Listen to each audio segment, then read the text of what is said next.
I'll write the first part of your story in about 800 words using simple English and Korean character names. I'll focus on making it interesting while writing in third-person style.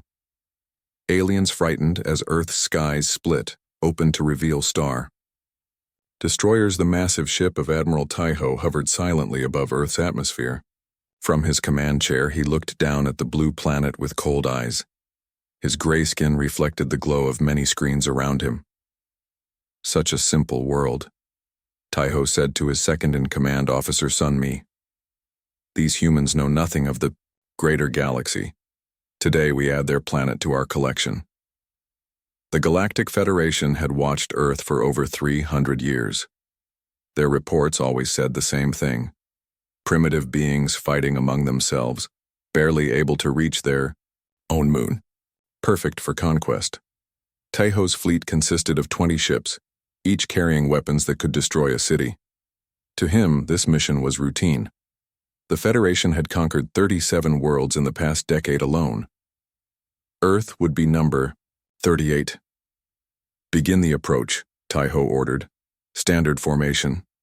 The alien ships broke through the upper atmosphere, their hulls glowing red-hot from the entry. On Earth below, people pointed to the sky in wonder and fear. In a military base deep under the Rocky Mountains, General Junho stared at the radar screen. The objects were moving too fast and too precisely to be meteors. They were ships. The moment he had trained for his entire career had finally arrived. Contact the president, Junho ordered. Tell him it's time. President Yunwoo received the news calmly in the Oval Office. He picked up a special red phone and spoke 6 words. Begin Protocol Omega. This is not a drill. Around the world, in places hidden from all maps, special facilities began to power up. Deep in the Pacific Ocean, in the Mariana Trench, Commander Minji felt her underwater base shake as ancient machines awakened. All systems online, reported her engineer Jin Young. The old ones are ready. Above New York, London, Beijing, Moscow, and 20 other major cities, the Federation ships took position. Their dark shapes blocked out the sun, casting massive shadows over terrified populations below. Traffic stopped. People abandoned their cars and ran screaming for shelter. Prepare the announcement, Taiho ordered. His communications officer, Yunji, nodded and pressed several buttons. All across Earth, every electronic device, televisions, phones, computers, radios, suddenly displayed the same message in all languages. People of Earth, your planet now belongs to the Galactic Federation. Surrender all weapons, resist, and be destroyed. You have 1 hour to comply. In the United Nations building, world leaders gathered in emergency session. Panic filled the room as they argued about what to do. We must fight, shouted one leader. With what? Our weapons are nothing compared to theirs, replied another. President Hyunwoo entered the room. Everyone fell silent. Friends, he said calmly, I suggest we appear to cooperate for now. Several leaders began to protest, but Hyunwoo raised his hand. Trust me, he said with a small smile. Earth is not as defenseless as these visitors believe. Bexiao, on the command ship, Admiral Taiho watched the human responses with amusement. Look how they scatter like insects, he said. Officer Sunmi, prepare landing parties for the capital cities. Begin with Washington. Suddenly, the ship's sensors began blaring alarms. Officer Do-hyun checked the readings with confusion. Admiral, we're detecting massive energy surges from the oceans, he reported, and something strange is happening to the planet's magnetic field.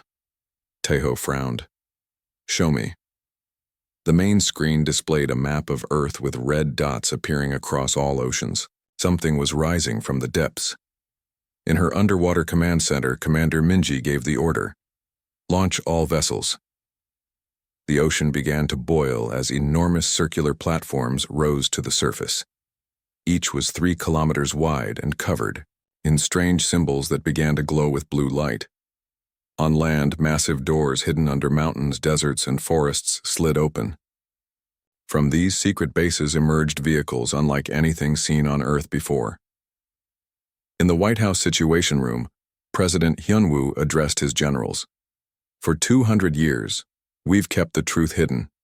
Since the first contact in 1823, we've prepared for this day. He turned to General Junho. Is the Thanatos fleet ready? Yes, sir. All ships reporting in. Above the planet, Admiral Tejo watched in growing concern as his sensors detected more and more anomalies. What is happening? He demanded. Then the sky itself seemed to tear open. Massive cracks of light appeared across Earth's atmosphere. Through these rifts came the most terrifying sight Admiral Tejo had ever witnessed. Enormous black ships, each 10 times larger than his command vessel. Their shapes resembled arrowheads with weapons covering every surface. Impossible, whispered Tejo. These are star destroyers. The voice of President Yunwu came through on all Federation frequencies. Admiral Tejo, perhaps you should have studied our planet more carefully before threatening us. Humanity welcomes you to leave peacefully, or face the consequences of your aggression. Tejo stared at the massive human fleet surrounding his ships. He had made a terrible mistake. The sleek command bridge of Admiral Tejo's flagship fell silent. All eyes stared at the main screen showing the impossible. Human star destroyers emerging from rifts in Earth's atmosphere. The vessels were massive, black triangles with glowing blue energy cores, their hulls marked with symbols that the Federation's computers could not translate. This cannot be. Commander Jiwoo whispered, her purple eyes wide with shock. Our intelligence report stated, they had only primitive rocket technology. Admiral Tejo gripped the arms of his command chair. His gray skin had paled to an almost white shade. Scan those vessels again. There must be some mistake. Officer Do-hyun worked quickly at his station. Confirming previous scans, Admiral. The human ships contain energy signatures we've never encountered before. Their power readings are off the charts. On Earth's surface, world leaders maintained their act of disorganization and panic. In secret bunkers beneath the United Nations building, President Hyunwoo met with a council of 12 people, the true leaders of Earth's defense. The Federation took the bait, said Defense Minister Yoonha, a woman with short gray hair and steady hands. They believe we are helpless. President Hyunwoo nodded. For 2 centuries, we've kept our true capabilities hidden. The deception ends today. In the oceans, more platforms rose to the surface. From the Amazon rainforest, massive hangar doors disguised as the forest floor slid open. From the ice of Antarctica, heat signatures began to bloom as hidden bases activated. Admiral Tejo received urgent messages from his fleet. Sir, we're detecting more energy signatures, not just from the ships, but from the planet itself. Explain, Tejo demanded. The oceans, the mountains, even beneath their cities, there are power sources everywhere. It's as if the entire planet is armed. In his underground command center in Seoul, General Dongwon watched as the defensive grid came fully online for the first time since its creation. Green lights blinked across the massive world map on his wall. All sectors reporting ready, said his assistant, Lieutenant Yeona. The planetary shield can be activated at your command. General Dongwon picked up his secure phone. Mr. President, Defense Grid Alpha is green across all continents, awaiting your order. In orbit, Admiral Tejo struggled to maintain control of the situation. Prepare weapons. Target their largest vessel. Sir? Officer Sunmi said hesitantly. Perhaps we should reconsider. If these humans have hidden such technology, silence. Tejo snapped. The Federation does not retreat. We are still technologically superior to any primitive world. On the main view screen, a new message appeared. The face of a calm human woman with steel-gray hair appeared. This is Fleet Admiral Minseo of Earth's Defense Force. Your vessels are now surrounded. Power down your weapons and prepare to receive our representatives. Tejo laughed bitterly. You dare to give me orders? We have conquered 37 worlds. Admiral, Minseo's expression didn't change. And you will conquer no more. This is your only warning. With a gesture, Tejo cut the transmission. Target their command ship and fire when ready. The Federation vessel's main weapon powered up, its barrel glowing with purple energy. The beam shot forward toward the largest human vessel, and then simply stopped midway, caught in some kind of energy field. What is happening? Taiho demanded. Deep beneath the Pacific Ocean, Commander Minji watched the energy readings with satisfaction. The containment field is holding. Their weapons are primitive compared to what we faced before. Her second-in-command, Captain Jiho, nodded. Should we demonstrate our capabilities? Yes, Minji replied. Send the pulse. From the underwater base, a wave of blue energy spread outward, invisible to the naked eye but devastating to electronic systems. As it reached the Federation ships, their lights flickered and died. On Taiho's command ship, panic erupted as systems failed one by one. Emergency power only, Officer Dohyun shouted. Weapons offline, communications offline, life support at minimum. Taiho stared in disbelief. How? How is this possible? A single communication channel opened, the only one the humans allowed to function. President Hyunwoo's face appeared on the small emergency screen. Admiral Taiho, perhaps now you understand. Earth is not what it seems. We have faced threats far greater than your Federation. That is why we hide our true nature. Taiho's voice shook with rage. What are you? President Hyunwoo's expression remained calm.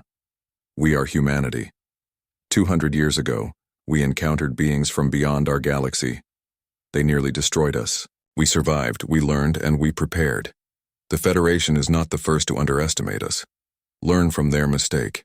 As if to emphasize his point, the sky above Earth split open again. More massive ships emerged, each bigger than the last.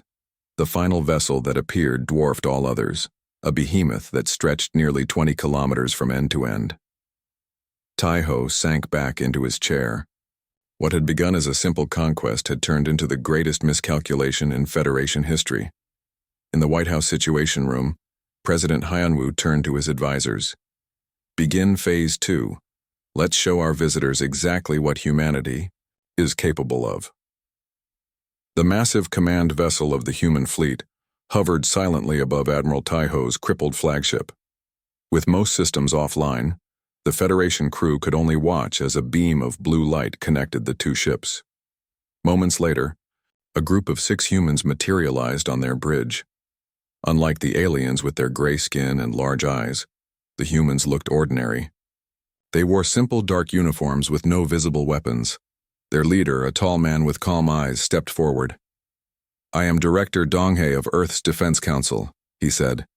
Admiral Taiho, you and your senior officers will come with us. Taiho rose from his chair, his pride wounded but his curiosity awakened. And if I refuse? Director Donghae smiled slightly. That would be unwise. We control your life support systems now. Minutes later, Taiho and his 3 top officers found themselves in a vast circular room aboard the human vessel. The walls were transparent, offering a complete view of Earth and the surrounding space. The Federation fleet looked tiny and vulnerable against the backdrop of massive human ships. Welcome to the EDS Guardian, said a new voice. A woman in her 60s entered, her posture straight and her eyes sharp. I am Grand Admiral Jia, commander of Earth's Defense Forces. I demand to know how you've hidden all this, Taiho said. Our surveillance has monitored your planet for centuries. Admiral Jia gestured to a large table in the center of the room. The surface came alive with images and data. Because we wanted you to see exactly what we wished you to see. The table displayed footage of what appeared to be primitive human technology, rockets, satellites, and simple space stations. Then the image changed to show the reality. Advanced ships, weapons, and technology far beyond what the Federation possessed. 237 years ago, Jia explained, we encountered a species from beyond the edge of the galaxy. They called themselves the Void. Their technology was unlike anything we had ever imagined. The table showed images of terrifying black ships that seemed to absorb light itself. They nearly destroyed us, Jia continued. Half of our population died in the first wave. But we discovered something about ourselves during that war. Humans are remarkably good at adaptation. Director Donghae touched the table, and the display changed to show underground cities and hidden bases. We rebuilt in secret.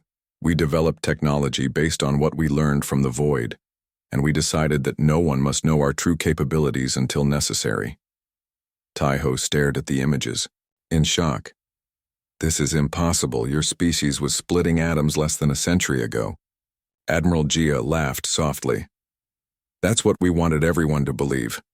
We maintained a careful facade, a shell of apparent development that matched what outsiders expected to see. The display showed humans deliberately launching primitive rockets while their true fleet remained hidden in underwater bases and inside hollowed-out moons of Jupiter. But why? Asked Officer Sunmi. Why hide your power? Director Donghei's expression grew serious. Because we learned something from the void. They told us others would come, entities far worse than themselves. They attacked us as a test to prepare us. Taiho felt a chill run through his body. What entities? The table displayed a star map of the galaxy with a dark shadow spreading from beyond its edges. We don't know their true name, Admiral Gia said, but they're coming. The void was merely their scout. On Earth below, President Hyunwoo addressed the United Nations. The truth was finally being revealed to all humans. For too long we have lived this deception, he said to the shocked assembly. Today we can finally tell you the real history of the past 2 centuries, the war that was hidden, the sacrifices made, the world beneath the world we show. Back on the Guardian, Admiral Jaya turned to Taiho. Your Federation's attack was a blessing in disguise. It's time for humanity to step out of the shadows. The real enemy approaches and all life in this galaxy must stand together. Taiho looked out at Earth, seeing it with new eyes. What had seemed like an easy conquest now revealed itself as perhaps the most powerful civilization in known space. How many worlds do you control? He asked quietly. Director Donghei touched the table again. The display zoomed out to show dozens of star systems beyond Federation space, all marked with the human flag. Enough to give us a fighting chance, he said. But we'll need allies. Even your Federation, if you're willing to. See reason. Admiral Taiho stared at the vastness of human territory. His mission of conquest had uncovered something far more significant. A hidden power that might be the galaxy's only hope against an approaching darkness. Aboard the EDS Guardian, Admiral Taiho sat with the Federation Council members who had been urgently transported to the human vessel. The massive viewscreen showed something none of them had ever seen. A complete map of human territory spanning far beyond Earth, with dozens of colonized worlds and space stations. For generations, you believed us confined to one world, said President Hyunwoo. In reality, we've established colonies across 27 star systems. The Federation representatives looked stunned. Minister Kyung-ho, the eldest council member, leaned forward. If what you say about this void is true, why come forward now? Why not remain hidden? Admiral Gia touched a control panel, and the view screen changed to show a distant region of space. Dark shapes moved against the stars, barely visible except as absences of light.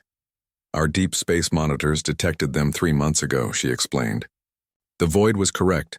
Their masters are coming and they'll be here within 2 years. Taiho studied the movements of the dark fleet. How many ships? Thousands.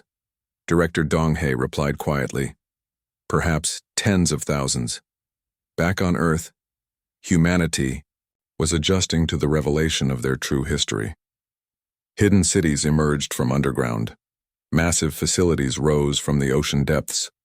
The night sky changed as cloaking fields dropped from orbital stations and shipyards that had been invisible for centuries.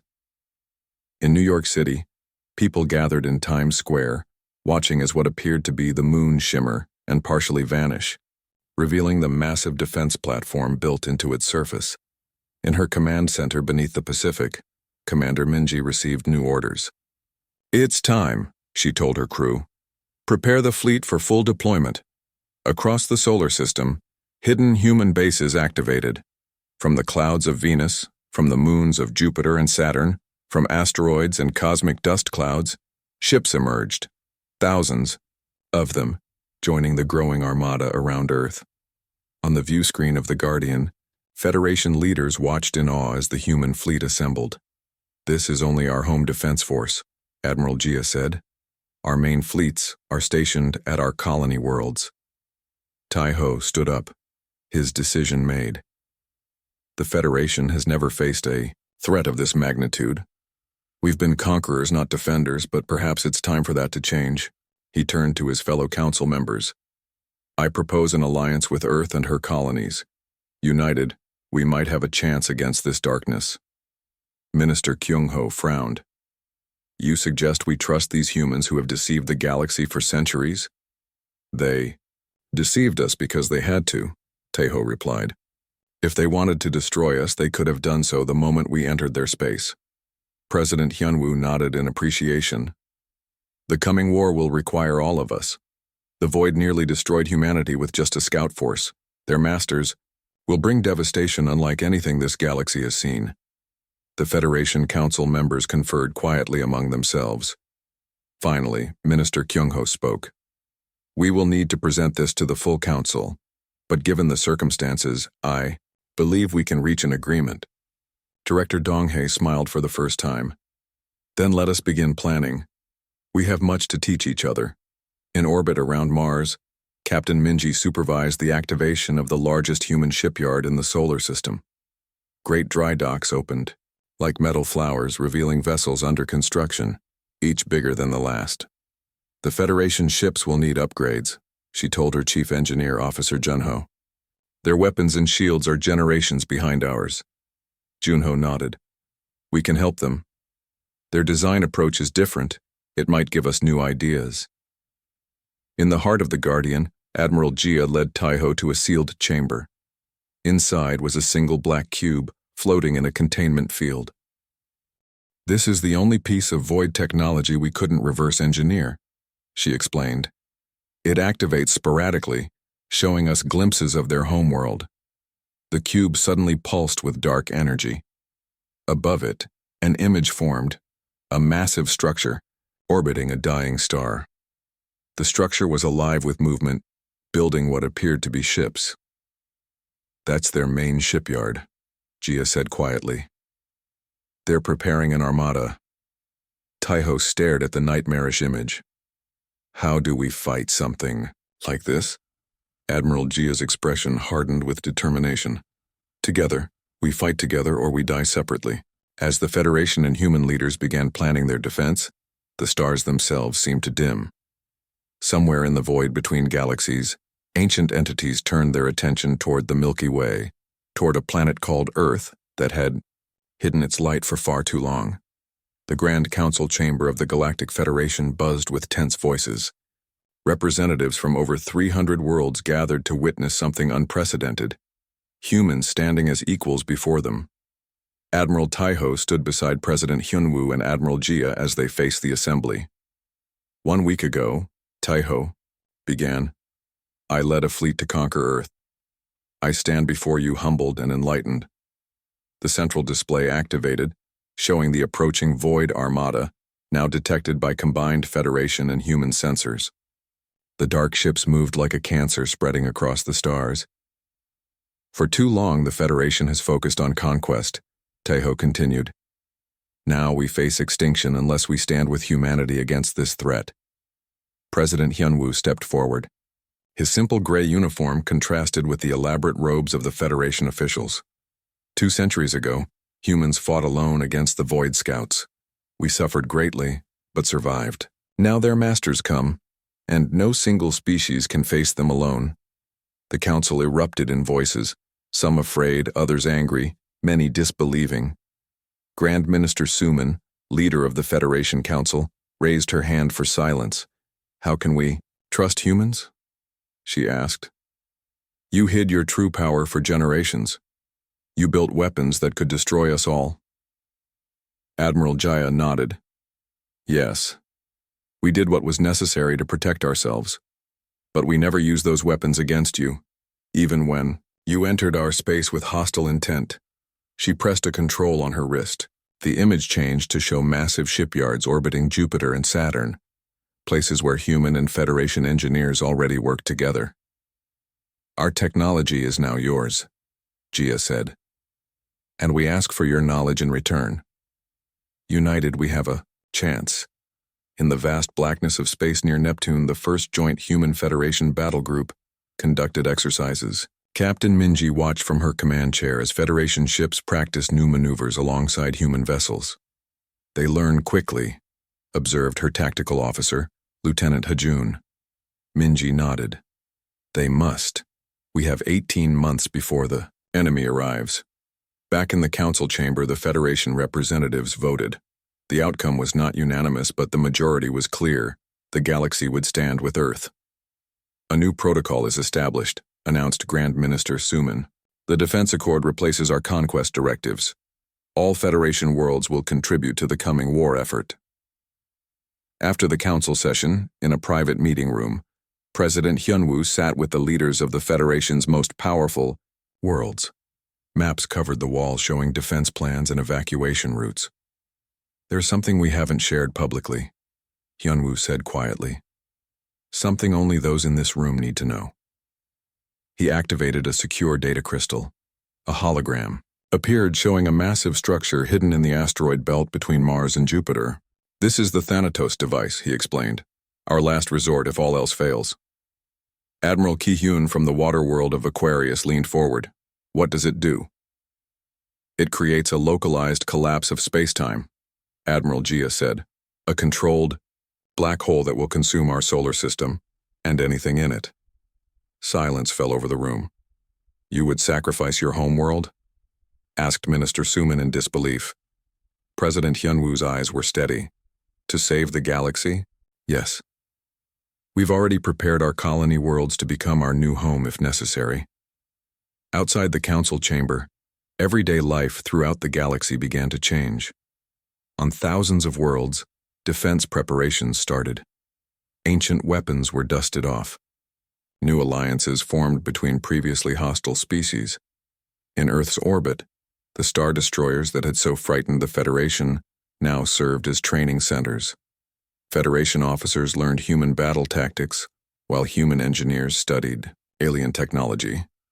Admiral Tejo watched from the observation deck of the Guardian as ships from 50 different worlds joined in formation with Earth vessels.